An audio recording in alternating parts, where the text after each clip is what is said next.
നമസ്കാരം. Raf talks ഫുട്ബോളിലേക്ക് ഏവർക്കും സ്വാഗതം. വലിയ പ്രതീക്ഷകൾ വെച്ചുകൊണ്ടാണ് പല ക്ലബ്ബുകളും ഓരോ ട്രാൻസ്ഫർ വിൻഡോകളിലും പുതിയ താരങ്ങളെ സൈൻ ചെയ്യാറുള്ളത്. ചില താരങ്ങൾക്ക് വേണ്ടി വലിയ തുക തന്നെ അവർക്ക് ചിലവഴിക്കേണ്ടി വന്നേക്കും എന്നുള്ളതാണ്. ചിലർ അതിനോട് നീതി പുലർത്തും, എന്നാൽ ചിലർ ഫ്ലോപ്പ് ആവുകയും ചെയ്യും എന്നുള്ളതാണ്. ഏതായാലും ഏറ്റവും കൂടുതൽ പണം ചിലവഴിച്ചുകൊണ്ട് ഫ്ലോപ്പ് ആയ ചില താരങ്ങളുടെ ലിസ്റ്റ്, 10 താരങ്ങളുടെ ലിസ്റ്റ് പ്രമുഖ ഫുട്ബോൾ മാധ്യമമായ goal.com ഇപ്പോൾ പ്രസിദ്ധീകരിച്ചിട്ടുണ്ട്. നമുക്ക് അതൊന്ന് പരിശോധിക്കാം. 10ാം സ്ഥാനത്ത് വരുന്നത് ആൽവരോ മൊറാറ്റയാണ്. 2017 റയലിൽ നിന്നും ചെൽസിയാണ് അദ്ദേഹത്തെ സ്വന്തമാക്കിയിരുന്നത്. 60 മില്യൺ പൗണ്ടായിരുന്നു അദ്ദേഹത്തിന് വേണ്ടി ചിലവഴിച്ചിരുന്നത്.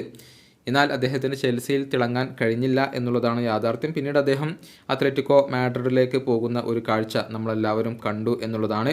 ഇനി 9ാം സ്ഥാനത്ത് അന്റോയിൻ ഗ്രീസ്മാനാണ് വരുന്നത്.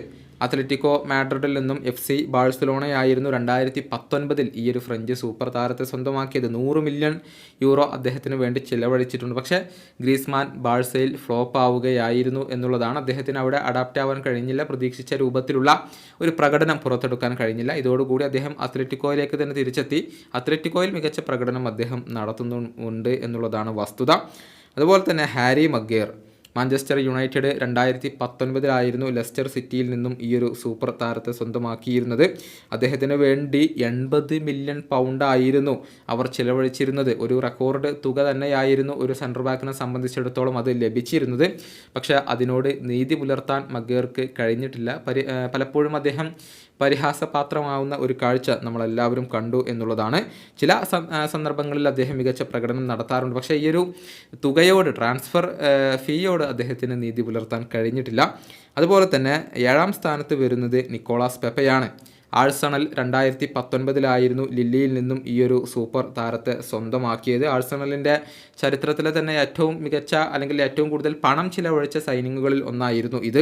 79 മില്യൺ പൗണ്ടായിരുന്നു അദ്ദേഹത്തിന് വേണ്ടി ചിലവഴിച്ചത്. അദ്ദേഹവും ഫ്ലോപ്പ് ആവുന്ന ഒരു കാഴ്ച നമ്മൾ കണ്ടു. അതുപോലെ തന്നെ ജാവോ ഫെലിക്സിനെ 2019 ബെൻഫിക്കയിൽ നിന്നും അത്ലറ്റിക്കോ മാഡ്രിഡ് സ്വന്തമാക്കിയത്.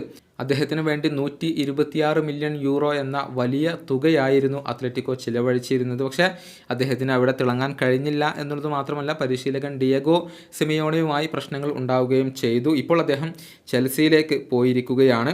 അതുപോലെ തന്നെ ഇനി 5ാം സ്ഥാനത്ത് വരുന്നത് റൊമേലു ലുക്കാക്കു ആണ്. ഇന്റർ മിലാനിൽ നിന്നും ചെൽസി വലിയ ഒരു തുകക്കായിരുന്നു അദ്ദേഹത്തെ സ്വന്തമാക്കിയിരുന്നത്. കൃത്യമായി പറഞ്ഞാൽ 97.5 മില്യൺ പൗണ്ടിനായിരുന്നു അദ്ദേഹത്തെ സ്വന്തമാക്കിയത്. പക്ഷേ വളരെ മോശം പ്രകടനമാണ് ചെൽസിയിൽ ലുക്കാക്കു നടത്തിയിട്ടുള്ളത്. എല്ലാവരെയും അദ്ദേഹം നിരാശപ്പെടുത്തുകയായിരുന്നു. പിന്നീട് ഇന്റർ മിലാനിലേക്ക് അദ്ദേഹം ലോണിൽ തിരിച്ചു പോകുന്ന കാഴ്ചയൊക്കെ നമ്മൾ കണ്ടു എന്നുള്ളതാണ്. പോൾ പോഗ്ബയുടെ കാര്യം എടുത്തു പറയേണ്ടതാണ്. യുവൻറ്റസിൽ നിന്നും മാഞ്ചസ്റ്റർ യുണൈറ്റഡിലേക്ക് 2016 അവരുടെ റെക്കോർഡ് തുകയായ ഒരു സൈനിങ്ങിനാണ് അദ്ദേഹം വന്നിട്ടുള്ളത്. 89.5 മില്യൺ പൗണ്ടിനായിരുന്നു അദ്ദേഹത്തെ മാഞ്ചസ്റ്റർ യുണൈറ്റഡ് സ്വന്തമാക്കിയിരുന്നത്. പക്ഷേ അദ്ദേഹം ഫ്ലോപ്പ് ആവുന്ന കാഴ്ച നമ്മൾ കണ്ടു എന്നുള്ളതാണ്. 3ാം സ്ഥാനത്ത് ഫിലിപ്പെ കൂട്ടിഞ്ഞ വരുന്നു. ലിവർപൂളിൽ നിന്നും ബാഴ്സലോണയിലേക്ക് 2018 വലിയ പ്രതീക്ഷകളോട് കൂടിയാണ് താരം വന്നത്. 120 മില്യൺ യൂറോയായിരുന്നു അദ്ദേഹത്തിന് വേണ്ടി ബാഴ്സലോണ ചിലവഴിച്ചിരുന്നത്. ലിവർപൂളിൽ ഗംഭീര പ്രകടനം നടത്തിയ കൂട്ടിഞ്ഞോക്ക് പിന്നീട് ആ പ്രകടനം ബാഴ്സയിലോ അതല്ലെങ്കിൽ മറ്റുള്ള ക്ലബ്ബുകളിലോ തുടരാൻ കഴിഞ്ഞിട്ടില്ല എന്നുള്ളതാണ് വസ്തുത. അതുപോലെ തന്നെ ഈഡൻ ഹസാർഡ് ചെൽസിയിൽ നിന്നും റയലിലേക്ക് എത്തിയത് 2019 100 മില്യൺ യൂറോയായിരുന്നു അദ്ദേഹത്തിന് വേണ്ടി റയൽ ചിലവഴിച്ചത്. അദ്ദേഹം അട്ടർ ഫ്ലോപ്പ് ആവുകയായിരുന്നു എന്നുള്ളതാണ് യാഥാർത്ഥ്യം. വളരെ വിരലിൽ എണ്ണാവുന്ന ഗോളുകൾ മാത്രമാണ് അദ്ദേഹത്തിന് റയലിന് വേണ്ടി നേടാൻ കഴിഞ്ഞിട്ടുള്ളത്. പരിക്കുകൾ അദ്ദേഹത്തെ വല്ലാതെ വേട്ടയാടി. പിന്നീട് ഫുട്ബോൾ അവസാനിപ്പിക്കേണ്ട ഒരു അവസ്ഥ വരെ അദ്ദേഹത്തിന് വന്നു എന്നുള്ളതാണ് വസ്തുത. ഇനി 1ാം സ്ഥാനത്ത് വരുന്നത് ഡംബലയാണ്. ബൊറൂസിയ ഡോർട്ട്മുണ്ടിൽ നിന്നും ബാഴ്സലോണയായിരുന്നു 2017 അദ്ദേഹത്തെ സ്വന്തമാക്കിയിരുന്നത്. 105 മില്യൺ യൂറോയായിരുന്നു അദ്ദേഹത്തിന് വേണ്ടി ചിലവഴിച്ചിരുന്നത്. വലിയ ഒരു ഹൈപ്പോട് കൂടി നെയ്മറുടെ പകരക്കാരൻ എന്നുള്ള രൂപത്തിലായിരുന്നു അദ്ദേഹത്തെ ബാഴ്സ കൊണ്ടുവരുന്നത്. പക്ഷേ അദ്ദേഹം വലിയ രൂപത്തിൽ പരാജയപ്പെടുകയാണ് ചെയ്തത്. പിന്നീട് അദ്ദേഹം PSG പോവുകയും ചെയ്തു എന്നുള്ളതാണ്. ഏതായാലും ഇതൊക്കെയാണ് goal.com ഇപ്പോൾ പ്രസിദ്ധീകരിച്ചിട്ടുള്ള ഏറ്റവും ഫ്ലോപ്പായ വലിയ ട്രാൻസ്ഫറുകൾ. ഈ വീഡിയോയുടെ അവസാനിപ്പിക്കുന്നു. വീണ്ടും കാണാം.